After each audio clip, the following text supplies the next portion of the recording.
My first, I think, 6 months here was really brutal. Growing up in the Midwest, going to Miami and then New York, how has that impacted? I'm glad that I came when I came because I had the maturity from a professional standpoint to deal with what I was dealing with. It was very cutthroat. I was managing 5 New York women who had been in real estate for a while in New York City. And why do we have to listen to this person who's never sold in New York City? And you've sold over $2 billion now in Manhattan. You work with celebrities, athletes. What do most people get wrong? So just really kind of knowing the person and what's going to put them in the most comfortable environment, because that environment supports and nurtures their career. They have no closet space, and you know that they're going to have 200 pairs of Air Jordans. So where are those going to go? It's a lot of little things, but just being intuitive to what those little things might be. If you're dealing with a CEO of a Fortune 500 company who's at the top of their game, they want to work with somebody who's at the top of their game. My sport when I was young, growing up, was springboard diving. And every time I got up there was always a moment of fear every time I walked down that board. And it was trust yourself. The market has cycles. We all have highs and lows. COVID was my worst year. And then I went to the next year, it was my best year. You have to be willing to sustain risk. Having guts always worked out for me.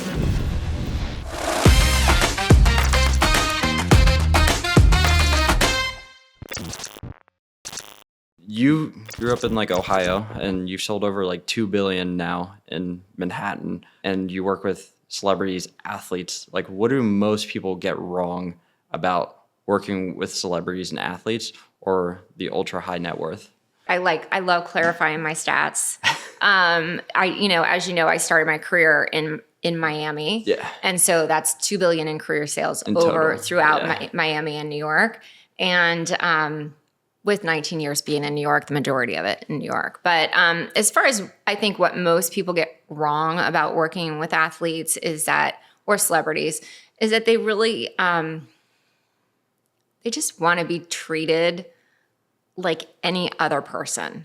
They want to feel normal. They want to feel heard and understood and not controlled. So it's just very much treating them as how you and I would be talking, not, never asking somebody for an autograph or having any kind of fandom when you're with them, right? So they just want to feel like a normal person.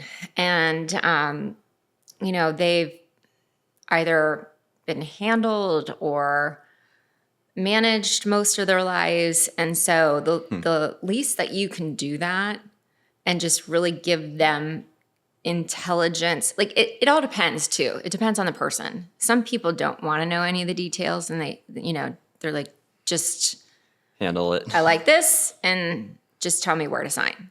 You get that, right?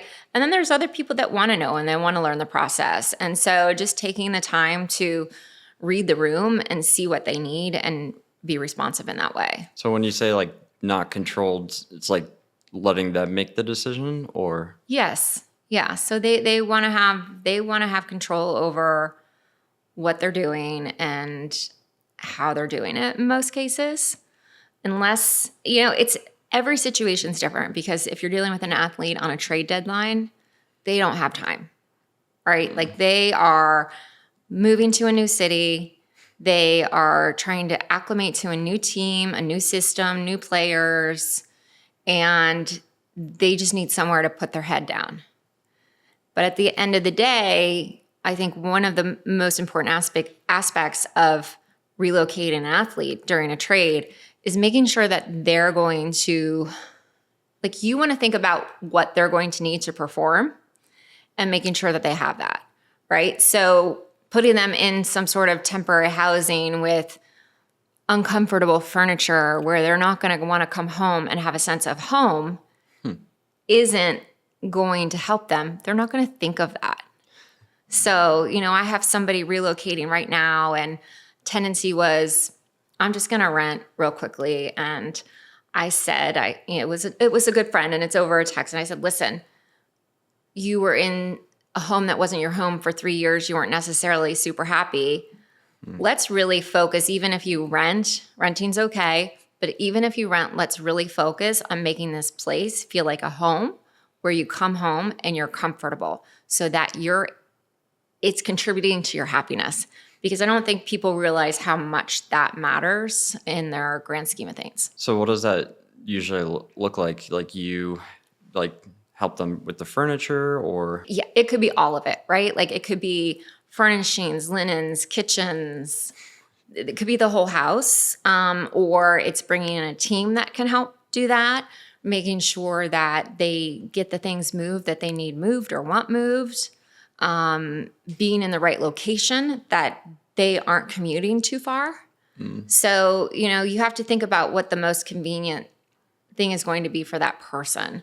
And so if living right on top of where the facility is that they're training or practicing or playing, or do they have animals and they want to come home and have kind of a very calm, peaceful atmosphere with their animals, and they want some land. So that might mean being a little bit farther out. So just really kind of knowing the person and what's going to put them in like the most comfortable environment, because that environment supports and nurtures their career. Because ultimately you have to love where you live. Liking the environment is like a huge deal. Like when I moved recently, it was like just picking a place where I know like I'm going to like waking up to every morning.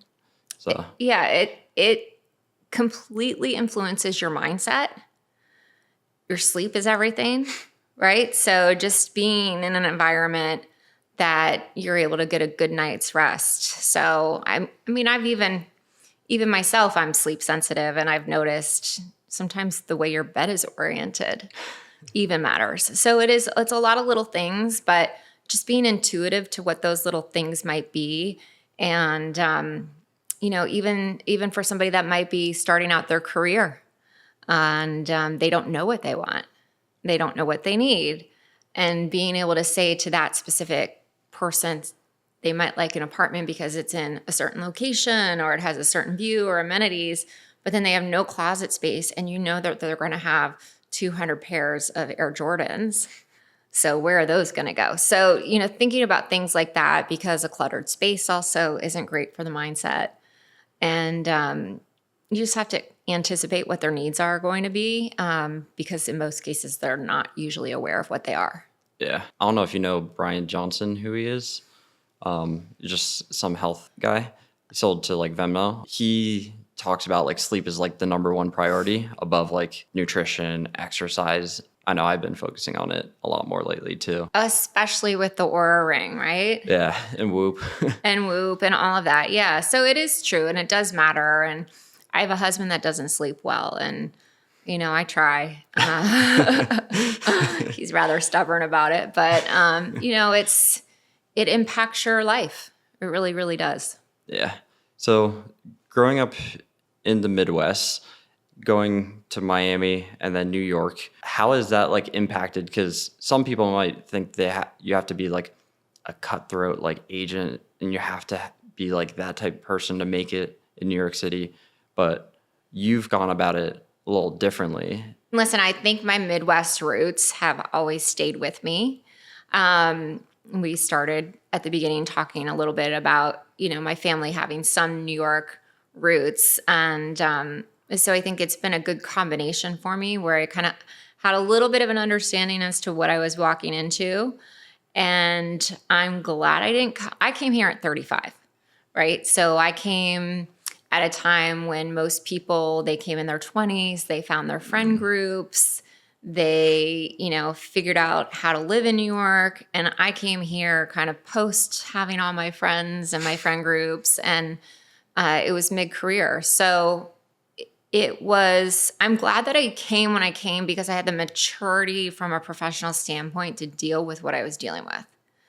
It was very cutthroat, and I was managing 5 women, New York women, all the same age, who had been in real estate for a while in New York City. And why do we have to listen to this person who's never sold in New York City? So it was really brutal. My first, I think, 6 months here was really brutal. And I wouldn't have been able to handle it had I not had the work experience that I had. But I think it's just, listen, the Midwest shapes you, but I think a lot of it is your parents. Yeah, it's parents. Right. And it's the nurture and, having the parents that they both worked, they both had an incredible work ethic. So I saw that, and I had a great work ethic from a young age. And, so, I was willing to do the work, and I'm not one to kind of give up easily. And I don't like defeat. And I've said this in many interviews and many other times, but there was a time when I almost left. It was just one simple thing that my dad said. And it was, what they say about New York: if you can make it there, you can make it anywhere. And that just kind of gave me that little push to stick with it. You talked a little earlier how your dad instilled the value. Can you talk about like what he said to you? Yeah. So he grew up in Pennsylvania, married my mother from upstate New York. And in their early years of marriage, they lived on Long Island, and he was working in New York City. And he didn't like it. Like, his experience, he didn't enjoy. I think it was maybe a good time for them because they were young, but the overall experience he didn't really like. And he didn't love the New York aggressiveness, assertiveness, personality, people pushing their way through, not saying please, not saying thank you. And so he always, I think I was probably always assertive when I was a little kid and whatnot. And he was always very quick to remind me that manners matter, and not to be an aggressive New Yorker was the one thing he would always say. It's hard to do because you just get kind of into the pace of things and you get going. And if you're like, I don't know, you feel it as you're moving through the city and having to get onto the subway and race and get to where you're going. And it's just that kind of assertiveness just gets instilled in you just to be able to move around the city some days. Yeah. So it is, they call it a rat race, I think, for a reason. But if it weren't for kind of that balance that he gave me, I don't think that I would have probably been able to keep my Midwest roots, but then tap into the resiliency and the perseverance that I needed to succeed here.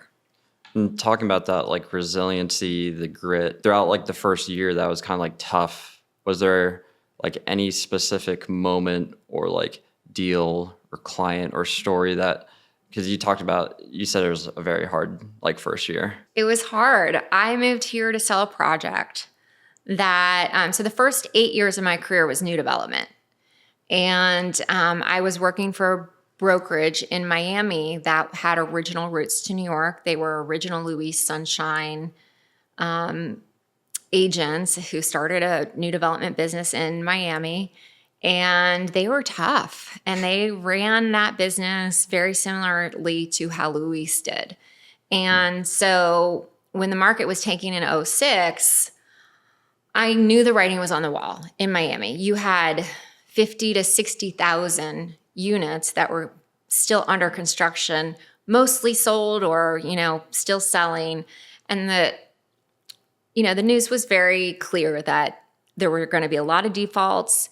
My brokerage said, we're not taking on any new projects because we don't want to take on anything we can't sell. We've got a sleepy little project in Pompano Beach if you want to sell that.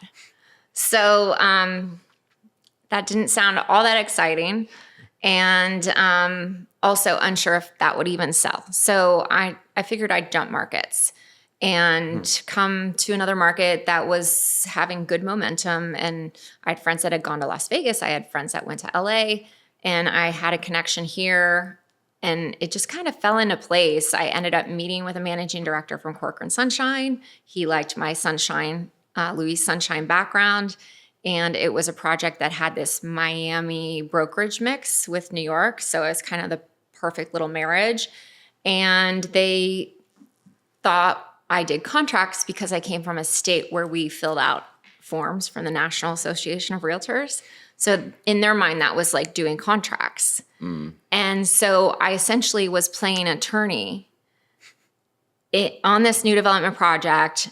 And they wanted me to sell at the same time while I'm doing riders, while I'm managing 5 people plus a team from Miami in the financial district in a situation where the market wasn't quite, it was still 2006. So it was still going up in New York, but you were starting to feel in the fringe markets, you were starting to feel the pressure of 2008, 2009. And it was a financial district. Yeah. So, and that project ultimately ended up going bankrupt. And so the first 5-6 months I was on that project and it wasn't going well. And I kind of get I get a phone call that they were going to be replacing me out as sales director. And I remember I had my car for some reason that day, and I remember getting on the phone and talking to a woman who was here local who had become a mentor to me. And she had worked with my managing director at the time, and she said, he's notoriously known to throw you under the bus, but he will pull you back up. And I don't forget that line. Like, that's the one thing. And indeed, and he put me on another project. It was hard because it was, in my mind, it was failure.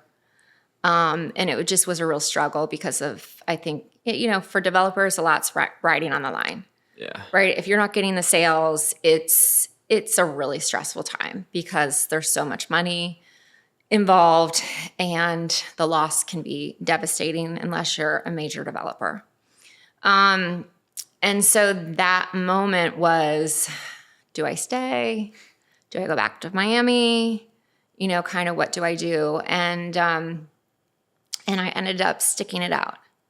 And that was also right about the time my father gave me that line. And that's what helped you through it. Yes. So that and my friend who had become a mentor to me, it was helpful to just know that there was going to be light on the other side. It wasn't the end of the world. Yeah. Sometimes, like, when you're in that moment, it can be, like, hard to kind of see the light. It's like... Very. And being a business owner, like an entrepreneur, like, there's a lot of highs and lows. Right. And being able to deal with, like, the highs and lows and kind of go back to baseline, it is that kind of, like, resiliency and that grit. Were there things that kind of helped you through that? I think for me, it was just always my sheer determination not to fail. So I think I've said this before also, but my sport when I was young, growing up, was springboard diving. It was something that I did, and every time I got up there, depending on what it was, obviously there was things that were easy, but there was always a moment of fear every time I walked down that board, right? And it was trust yourself. And so I think because I was in would put myself in a risk-reward situation from a young time frame, I'm able to kind of tap into that risk-reward because I still have it now today. It's not like, the market has cycles and we all have highs and lows, and you could be doing this for a million years. And literally, COVID was my worst year of all of my years, minus like maybe the first 2 or 3 when I was getting started. But it was, from earning potential career time when I was really performing to, over 20 years, it was my worst year. And then I went to the next year, it was my best year. So you have to be willing to sustain risk and see that there is a reward on the other side of it. And as you move through the process, you just have to trust and believe.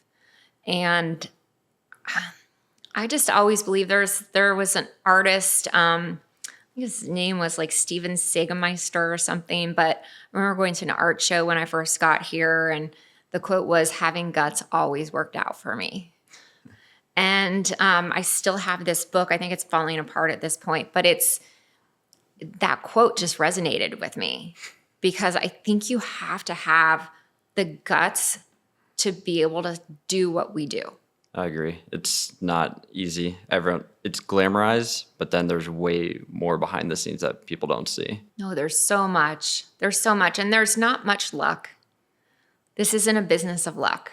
This is a business of repetition and numbers and consistency and showing up every single day. What got you into like video? Because you're really big on video. We talked before, like you have all these ideas that you want to do from marketing. You talk to people across the country. So when I've been through several iterations of my business.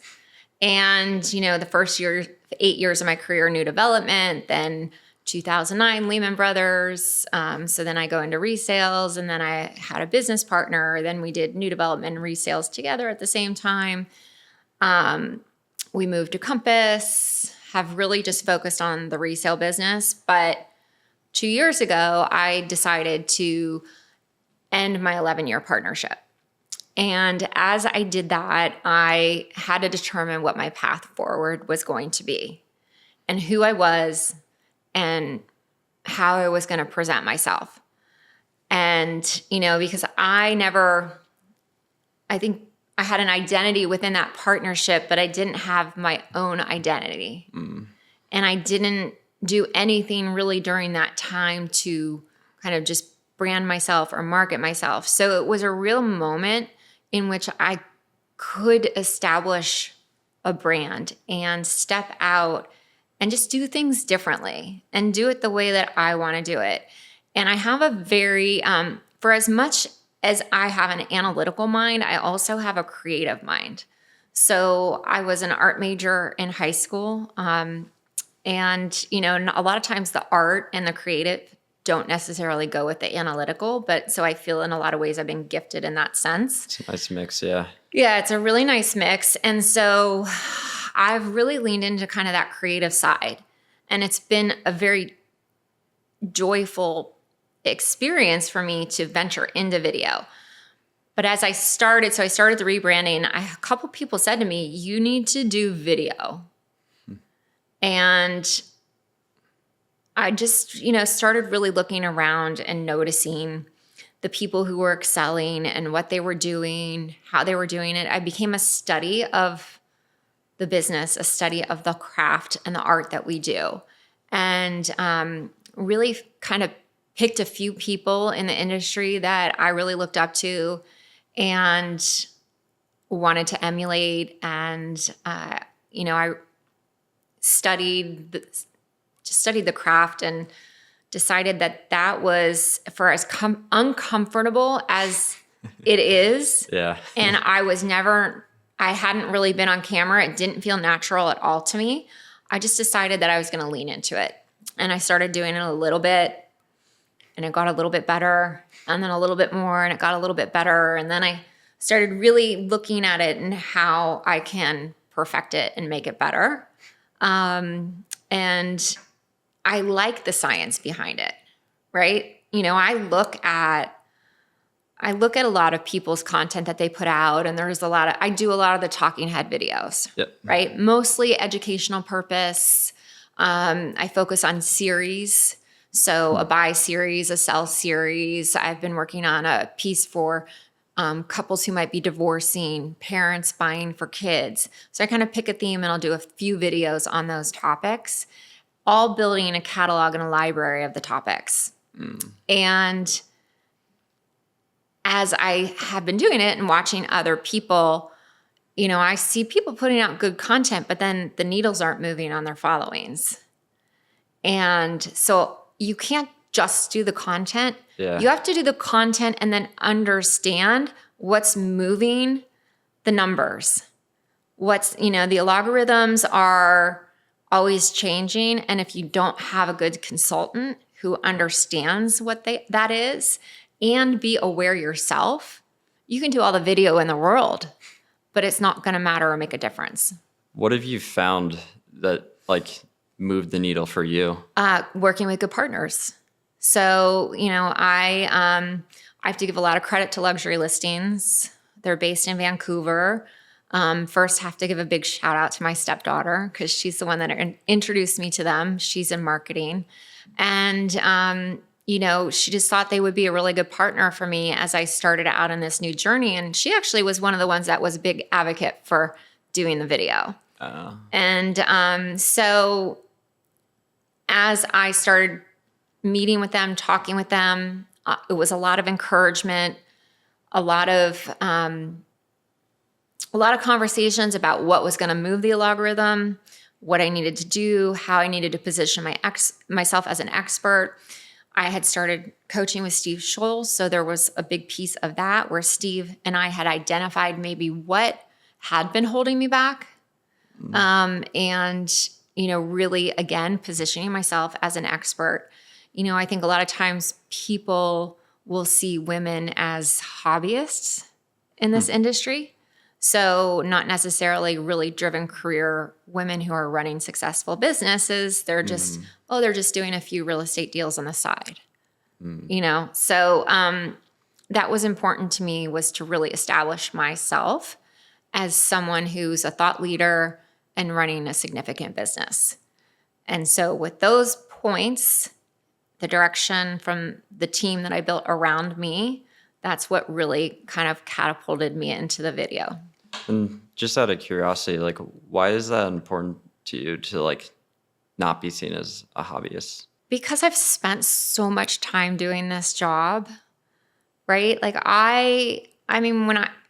For example, when I moved to New York, I didn't have a social life for 3 years. Everything I did was eat, live, breathe, work. And it is so much a part of my identity. I know your career doesn't make who you are, but it is a big part of my identity. It's a big piece of life. It's a big piece of life. You spend more time doing your job than you do anything else. So I think, for all the amount of effort and time that I put into it, perfecting my craft, constantly working on my craft, caring about it, I wanted to be seen as a serious professional and not just the hobbyist. That makes a lot of sense. So, for example, the divorce topics, how do you think through, okay, I want to create videos on this type of topic? So a lot of times it's based on my client experiences, right? So listen, I'm at a certain age where a lot of our peers are sending their kids to New York City. My husband's family is from Toronto. So, we have a lot of incoming Toronto up and coming young professionals moving to the city. I have agents from across the country who have referred me clients. A lot of times it's for kids, or parents buying for their adult children. And so as a result, those experiences then inform what I'm doing. But I recently hired a business development manager, a senior business development manager who is a former client. And it just kind of happened. It wasn't a planned thing. We met for coffee and she was telling me she was looking for her next act. And I was like, have you ever thought about real estate? And off we went. But she was going through a divorce when I worked with her. And so together, that's one of the things that we're working on. And it's interesting because it's something that people don't talk about. I like topics that people don't talk about as much. Kind of digging into the stuff that is less talked about, because that's a delicate subject to talk about openly on the internet too. For sure. And it's relevant though, because listen, the divorce rate's more than 50%, I think at this point. It's been getting higher. And you're going to run across it at some point in your career. And if you're not equipped to handle it, it could be a really bad situation. I've had situations where people don't talk to each other, and I have to talk to one and I have to talk to the other, and I have to listen to the toxicity from both sides and be the mediator and, be really careful about what I'm saying. So it keeps the peace. Yeah, for sure. So, those things, or, you just see it. You see situations where somebody's selling a home and there's kids and you're they're dealing with divorce, and then they're dealing with having to move, and just being sensitive to that and knowing, I'm going to try and show this home in a way that is not going to disturb this child's life, because it's going to make it easier for everyone involved, right? So there's just little things that you just kind of pick up, and I think it's the empathy that's involved in the business and in the nuance of it. So those are the things I like to talk about. And does that kind of tie the knot of like, you want to be kind of seen as the expert and be like, oh, she knows how to handle these type of situations, because those are hard situations. So if you create videos about it, talk about it, and seen as the expert, they're more likely to end up being like, oh, I trust her, I want to work with her. Definitely. I think that the video is about creating trust and credibility. And everybody wants to work with somebody who's going to understand them. So if I can give somebody the confidence that they're not going to be taken advantage of, and that I'm going to put their best interests first, that's my goal. And, unfortunately, we are dealing with a lot of stereotypes in our industry that we have to knock down walls every single day. So it's like, why not do it on video? Yeah, it's a great way to do it. And, it's, people don't like to read, I'm finding, right? Like I'm rethinking, like I have this seller's guide I wrote and this buyer's guide, and it's so many words, and I think about it, I'm like, how can I just make it really simple where I'm giving them what they need and they don't have to read? Yeah. So, the concept is to kind of like bucket all the topics. And, you're looking to buy for your adult child? Here's a couple of videos that have some talking points. If there's anything that resonates and you want to talk about it, let me know. Right? And so if they watch 3 or 4 60 to 90 second videos that spark conversation, but then also build trust, it's a great way to go. It's like you're kind of building up this library of videos where, based off the situation of the client, you're able to be like, hey, you go watch these videos. Exactly. Is that kind of how you think through kind of what to create? It's like, okay, what do we want to like build for in the library? Yeah, 1,000%. So, there's some like New York history stuff, neighborhood stuff, that the local expert, the general interest in New York is something that people are definitely interested in. Then there's the personal aspect of real estate. And so I think just having a nice, deep library of that kind of information really does position you as an expert. So when you got on video, like you mentioned, it's hard, it's uncomfortable. What did you have to learn to kind of show up well on video? Listen, I did a little bit of coaching as far as video coaching, right? So, kind of like how actors do some actor training. I probably could do some more, right? Like I'm certainly, probably haven't reached my best. But I did do a little bit of coaching in that aspect. I have taken the time to learn about the art of photography and videography, about lighting, about camera settings, about what kind of cameras, and like when talking at the beginning, what camera are you shooting on? So that stuff interests me, and that also taps into kind of my artistic side of and creativity. But I think, listen, knowing what the right framing is and knowing what the right angles are, working with different people over time. So I've worked with probably 6 or 7 different videographers, figuring out the editing piece of it, right? Because that's something else. Because not every person that is a good videographer is a good editor. Yeah. And so, it's a formula. It is a real investment. And then speaking of investment, like one of the things that I really focused in on this year was I looked back at all the video that I've invested in over the last, I think it had been about 2 years at that point. Well, I was only using it on Instagram. So I had all this content and everything was just on Instagram. That is not maximizing my dollar spend on it. And there are so many other platforms and there are other ways to engage.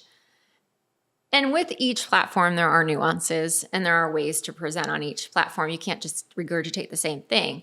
But I definitely have doubled down on that in learning to expand onto the other platforms and maximizing the dollars that I'm spending. So where are you going now? Like, so we started on TikTok. I think TikTok's interesting. And when I look at the demographics, it's 15 to 24-year-olds that are mostly watching my videos. So I don't think we'll end up spending too much time there. But it is good to have a footprint, right? Have a presence. So, I mean, listen, your digital footprint, I think, really does matter. Having an expansive digital footprint is something you're acknowledging where the world is going. Yeah. Right? So if you're only on Facebook, you can come to a conclusion as to what that means. Because there's a very specific audience on Facebook, and that works for some people, and that's great. But it means to me, in my opinion, that you're not really studying the craft of what is being done and how to take advantage of it and maximize it and where the world is going, right? I mean, we're in a state of AI and, you know, that whole line that everybody says, well, AI might not replace you, but if you're not using AI, the agents using AI will replace you. So I think it's a little bit of that of, listen, I'm of a certain age. I'm in my 50s at this point, and you could just stick into one lane and stay with what you know, or you can continue to study and learn and grow and use the different platforms and start to incorporate the AI, because at the end of the day, if you don't, you are going to get left behind. Yeah. The only thing in business that's constant is that there's change. Same thing as life. And it's like being able to adopt different platforms like TikTok, LinkedIn, YouTube, email, all of them. It's like I think that's a big thing about you is like you care about like learning, obsessing. It's like you're not just, oh, let me make a video, post it, and be very hands off. Like you actually care about, oh, is it working? Like what makes it work? I think that's like a big difference. It is. It's pretty fascinating to try and figure out what does make all of this tick, right? Yeah. I mean, right now, I would say YouTube is kind of my next focus and the one thing that I'm most interested in. And I think it's interesting because YouTube has been around forever, that you're seeing kind of this full circle moment of it coming back to YouTube. And when you think about it, when you want instructions on anything, where do you go? YouTube. So YouTube's not going anywhere. Yeah. So I used to think growing on YouTube was hard until I learned the game of YouTube. Now we manage over 30 of the top real estate channels from 0 to 50,000 subscribers, and they each generate over $250,000 in extra GCI every single year. And here's the one thing that I learned. YouTube is not a video quality game, it's a packaging game, meaning it's all about the topics and how you package them. That's why we send the top 10 highest performing outlier videos every single week in our newsletter. We track over 150 of the top real estate channels across the country and way more outside the industry to give you the 10 highest performing outlier videos every single week to inspire your next video. So if you want 10 free ideas every single week sent to your inbox, click the link in the description below and join the Breaking and Building Leaders newsletter and join over 7,000 agents who get the 10 best outlier videos sent directly to their inbox every single week to inspire their next video. Join the newsletter today. It's completely for free. I've probably used it a little too much at this point, but like I look at the data on YouTube and it's kind of become like the new TV because of its partnership with like the NFL. And now like the fastest growing segment on YouTube is actually the 50 plus on there. And it's like, if you look at who holds the majority of the wealth, it's like the 50 plus. So I can definitely see it. And it's one of the few growing platforms too, still, even though it's been around for like 2 decades. Right. It's amazing how it is still growing. And the thing about you talk about the age group that's on YouTube, when you think about what's happening with the generations that are inheriting and the ages, most of the time people think, oh, those inheriting are young. Well, that's not true anymore because people are living so much longer. So most people getting inheritance are 50s and 60s. So that's where your wealth is. So are you kind of thinking through like, okay, I have to show up like this on TikTok, like this on Instagram, we have to put, or are you kind of gonna do some of the similar mix of videos across platforms? How are you kind of thinking through that? I'm working on that. So Okay. I don't have it fully thought out, but I think that you do have to show up differently. I think that there will still be a standard set of content that I create that we'll use across all platforms. I think I record different endings now for like the platforms. So I have like a closing for Instagram, I have a closing for LinkedIn and TikTok, and I have a closing for YouTube, which is good because like the algorithms know when you're reposting the same across platforms and stuff. So if it's just a little bit different, that helps. So that's how I'm maximizing kind of my current talking head reel content. But I think with YouTube, I'm going to have to be more comfortable in front of the camera Yeah. and push myself past my limits as to what I'm comfortable with now. And it's a little longer content. It's tough. It's 8 minutes is like the short on there. Right. So it's going to be longer content. And yeah, so it's going to be different. We are concepting something right now that'll be more focused for YouTube. Can you talk about that or no? I think it's early. It's still early. I think it's definitely early in the process. And for as much as listen, it's taken me a long time to be comfortable talking about the things that I'm doing in a competitive landscape. Yeah. But now that I've been doing it consistently for quite some time, I'm getting more comfortable, right? Because you're always like, well, if I'm doing this, are people going to copy? Yeah. The chances are, at this point in time, they're not. So it's a lot of the investment, the consistency. And when I say investment, I don't just mean a financial investment. It's the time that you're investing to do it. It's the people and the resources, because it takes a team, in my opinion. At least if you're transacting, like you can't do all of this. Yeah. And not have people supporting you. So it's such an overall investment. And at this point, I would hope to be an inspiration because it elevates the profession. But yeah, I want to get that concept off the ground before I give up That makes sense. too much. Has a client ever said anything? Like, have you had a cool story about like, because you've been doing video for so long? Clients, my list, like my sellers will comment. They appreciate the reels and the attention and the creativity. And one of the things that I worked really hard on was my bio video. So I don't know, it's on my website, it's on YouTube, and we scripted it and we planned it out, and I have a great team I love working with that's in Toronto, and they came down and did this with me and with Sally, who does my marketing here. And then we spent months editing, and I probably drove them crazy. But at the end of the day, they were really happy that I was so engaged and cared so much about every single frame. And I think it ended up being a truly great product. And literally the first listing pitch that I went on a week after I put it on my website, I walk in and that was the first thing they said to me. They're like, we watched your video and it's amazing. And, really like, wow. And so that, when you hear that, you're doing something right. Yeah.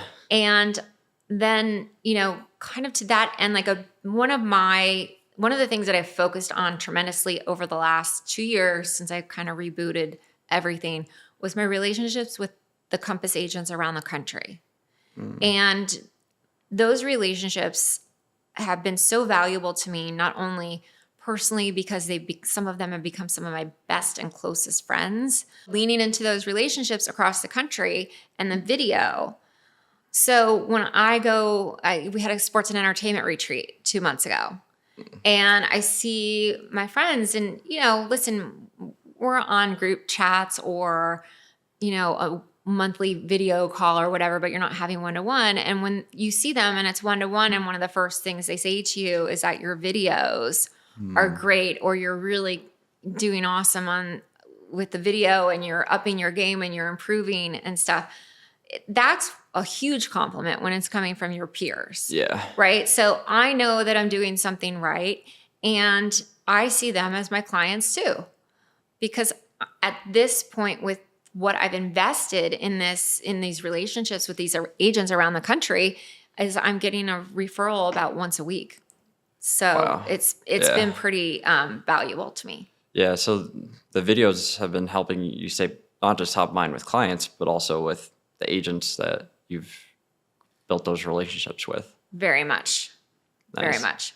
And we were talking about it earlier about how you're always kind of looking at what other people are doing across the country and saying that, oh, why aren't they doing it in New York? What are some of the things that you found have been instrumental of doing besides video? So all of these marketing efforts, the launching in New York, which is my relocation guide, and the Domi data, they tap into two things. So one is my analytical mind and the data. And I have really enjoyed that piece. It might be dry and boring. I haven't really decided the net on my weekly videos, but what it does for me when I do these weekly videos and I track this market, because I spent a lot of money to get this API mapping of data into my website, and I selected the criteria and everything. And so now when somebody comes to me and they want to talk about the market, I can just spit out numbers, and I can talk in a way. I mean, I could always talk about the market, but I can talk so pointedly about the market, and I enjoy it. Yeah. Right. So and I think that resonates, that then elevates your level of expertise. And then as far as the launching in New York and relocation guide, it was one of my biggest goals has been, how do I differentiate myself in a market of so many agents? And Compass, I think we have 2,400 agents across New York City. So I'm constantly competing against agents within my own firm. When I was at Douglas Elliman, it was the same thing, right? Because there's a heavy concentration of agents in the top 3 firms. So you're always competing against agents with your own firm. And Compass gives us incredible marketing tools, but everybody has the same marketing tools. Yep. So I wanted to make a huge effort to find a way to differentiate myself. And so that relocation guide has just grown and grown and grown. And I think it's 80 pages now. So I'm going to have to kind of separate the volumes, I think, in 2026. But it is just one way to continue to stay in front of the agents across the country and show my expertise, because I've taken the time to gather valuable information that can not only help someone relocating, but for anybody who might have any interest in our market, they can open the book and they can kind of see, what it is about the West Village that differentiates it from Tribeca or Soho or the Upper East Side. And they can kind of get a glimpse into the New York way of life. And then that reminder of putting that guide in hands across agents across the country is just another way that helps me build my business. Someone could look at that. I looked at it as like 80 pages was huge. It's big. And be like, this is like, where do I even start? But it's kind of like the same thing with the videos. It's like you didn't start out with a big library. You built it kind of piece by piece. Correct. Yeah. So I actually often thought about kind of putting something together as to how we built that. But, first it started off on neighborhoods and, what are the important aspects that we needed for the neighborhoods? You need some data in there so people understand the cost of living. You need how long does it take to get to certain places from those neighborhoods? So we put like timing, subway timing, to key points within the city so they could figure that out. And then what is the essence of the neighborhood? And what are some of the great restaurants or shops or things to do? So, but it was, I think the neighborhood section initially was maybe half the amount of information. And then the next year we piled on and we added different levels like, oh, well, we're missing this. And then I like, the New York history piece. I put something in there. And there was a point in time when I was going down to Florida, I was doing presentations because I started in Florida. And so agents in South Florida, New York's just so different. So when you start talking about co-ops and our contract process and that we're an attorney state and you're not in a hard contract until after it's fully negotiated and anything could happen. It's just very different. So people were kind of fascinated. So I had this whole list of things that differentiated New York as a powerhouse. So, stuff about our GDP, stuff about our workforce, the level of education, the percentage of people in the finance industry, the fact that it's now becoming a major tech hub. So there's a whole section about, just kind of New York, interesting New York stats. Yeah. And then what about life as a New Yorker? So how do I get a dog walker? What about grooming my dog? What about the subway? What are the little hacks to get around on the subway? Because I found that daunting.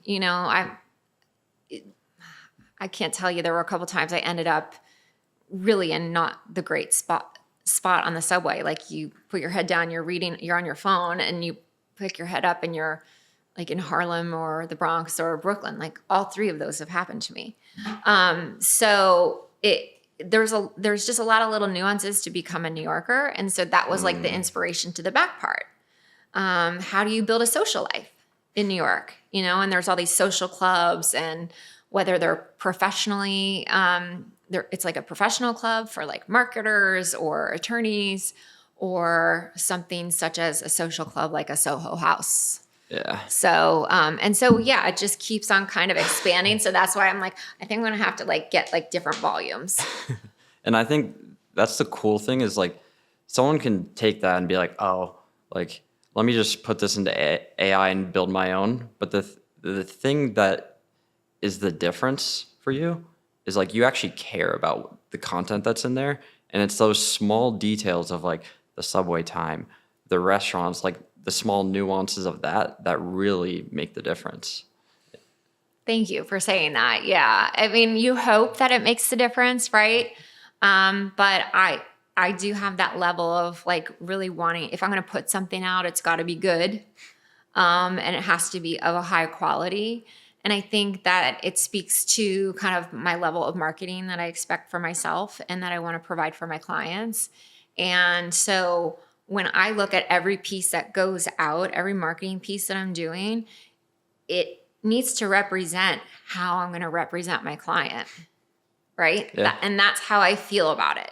So if I want to be able to say that I'm going to give an excellent service to my client, I'm an advisor, I'm not transactional, and I care about what happens to you and throughout the process, and I say to my buyers, I am not going to sell you anything that I don't feel I can sell in 5 to 10 years.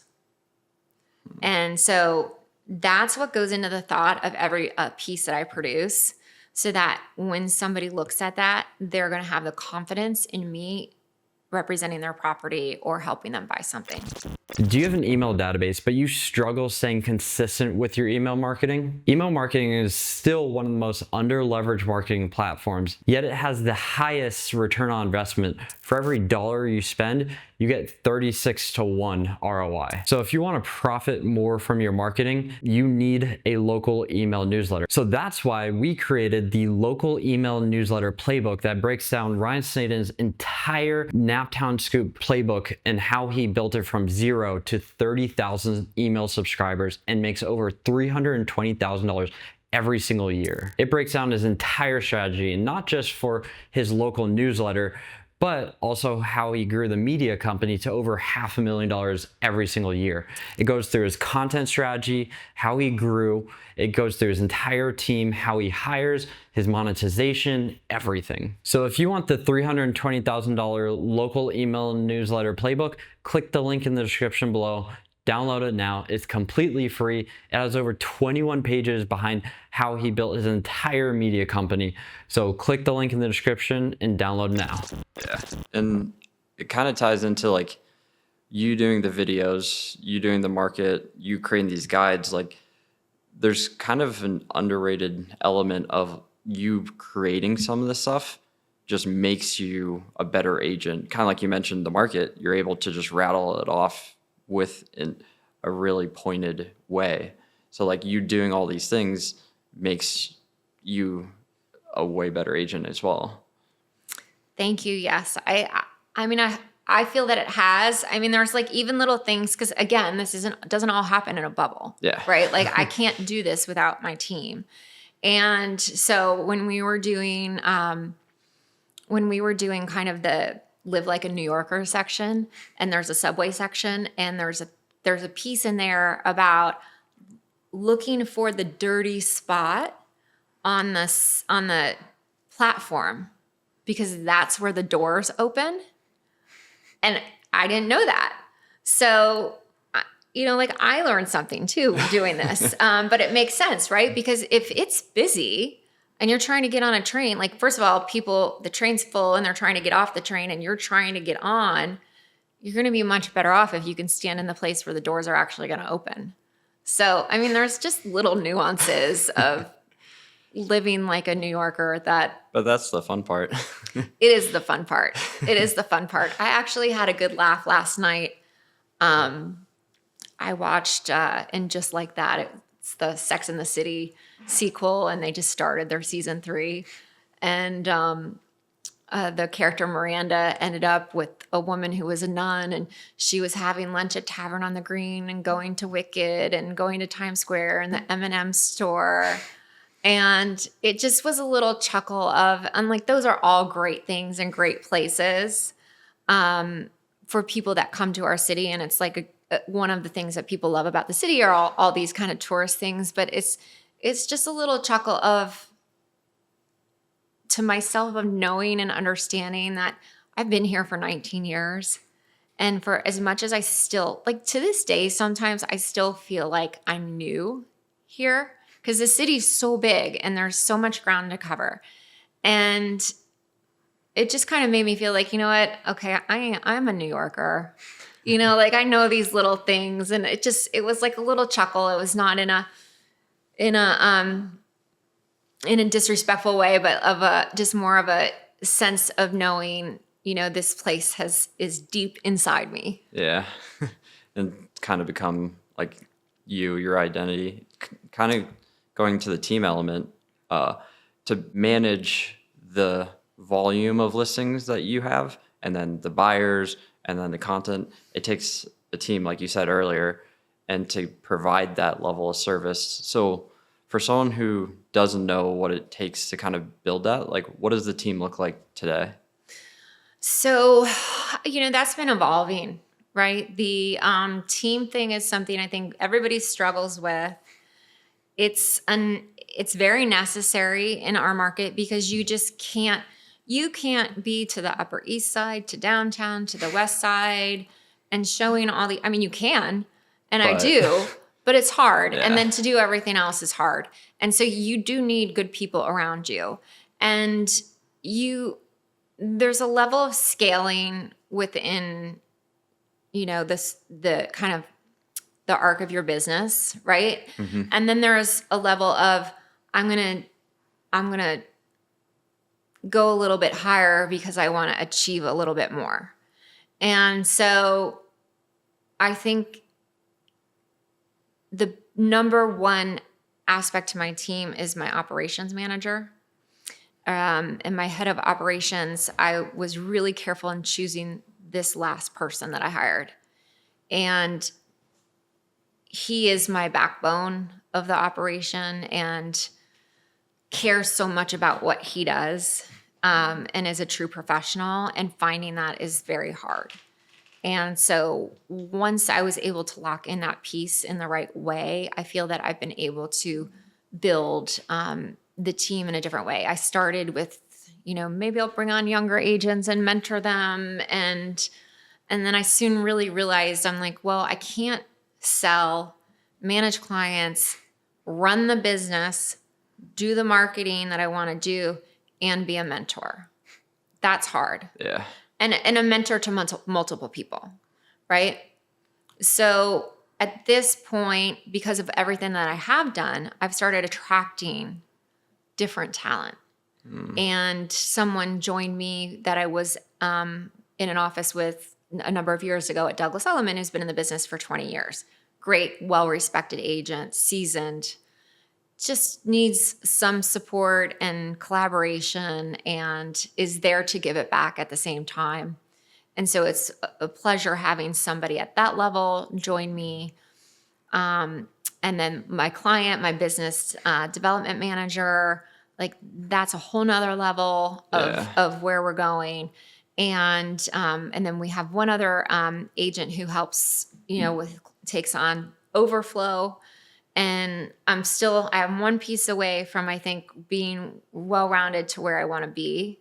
And that's finding somebody who could be kind of like a junior partner agent. That will involve mentoring, but really somebody who can kind of be side by side so that I can step out a little bit more to focus on the growth and the scale. I'm sure building your brand helped you kind of attract the right talent and team.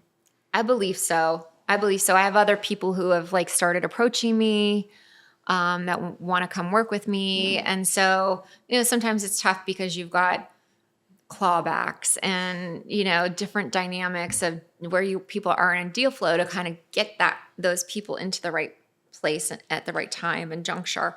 But it is nice to start now attracting kind of talent. Yeah. And kind of talking about growth and scale. I was talking to someone yesterday, and one of the hardest things with especially working with celebrities, athletes, ultra high net worth is they want you. They want your time. They want to communicate with you. So scaling that communication is kind of tough and not losing that touch with them. How are you kind of thinking through that?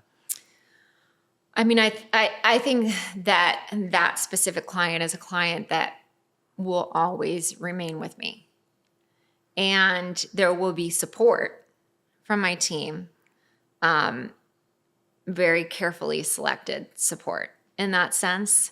So that, because you just can't, they do want you. And at the end of the day, it is going to be hard to get away. And when you're dealing with, if you're dealing with a CEO of a Fortune 500 company who's at the top of their game, they want to work with somebody who's at the top of their game. Yeah. And so that's who you're available to. But that's why you have to build the team around you so you can go and do that. And those can be sometimes your most difficult and challenging scenarios, but most rewarding. Yeah. Real estate can be they can text you or call you at 7 p.m., 9 p.m., the weekend, boundaries. How do you deal with boundaries, life? You have a family, work. How do you balance all of that? Integrate is probably a better word, but. Right. I mean, listen, I think you have to, I think anybody who says it's after hours I'm not available is just never going to be able to sustain a business at a level. I mean, I know there's a few out there that are like that have they're able to do it. In my personal opinion, I don't think that's the right kind of client service that I want to give to the client. Now, if I am on my way home and it's been a long day and I need to eat and somebody calls me and I know it's going to be a tough situation, I'm going to balance that. Or if I'm going and I have dinner with my husband or time that I need with my family, I will also balance that. And I will say, can I call you back within an hour or within 2, or I'm sorry, is it an emergency? Or can we speak in the morning? Right. But if I'm available and I have a full stomach, I'm happy to talk. So it's a balancing act, but I think you just have to know that what they expect, try and meet them where they are as best you can without putting yourself in a compromised situation. Yeah. And you still communicate. You're like, hey, can I call you back in an hour? Or is it an emergency? Can I call you tomorrow? So you're still setting that like healthy boundary. For sure. Communicating. For sure. So if people want to follow you, get more, where should they go? Okay, so I'm pretty easy to find. HeatherDomi.com is our website. And then Instagram is heatherdomi.re. And I'm heather@compass.com. Nice. So if you were to talk to your younger self who's just trying to make it, just getting started, and you could only give one piece of advice to them, what would you say? I usually have an answer for that, but I'm going to change it this time. I think if I was giving myself my young self a piece of advice, it would just be to like trust in the process, stay the course, put your head down, do the work. And I think that's the one thing, like there is no shortcut in this business. There's, a few exceptions to the rule that out there that have been able to shortcut it. But in general, there is no shortcut.